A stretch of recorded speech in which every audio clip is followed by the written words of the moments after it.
অংশু, আমাদের জাতীয় পশুর নাম কি? বলো, আমাদের জাতীয় পশুর নাম কি? একটু সোজা হয়ে বসো। জাতীয় পাখি? জোরে বলো।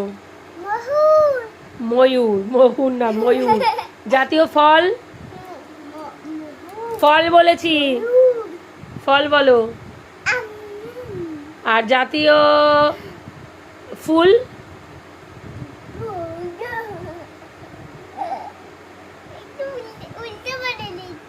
সুন্দর করে বলো।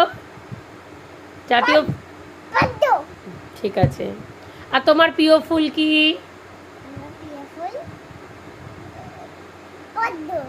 তোমার পদ্ম ফুল ভালো লাগে? গোলাপ ভালো লাগে না? আমারও গোলাপ ভালো লাগে। হ্যাঁ, জুঁই ফুল ভালো লাগে।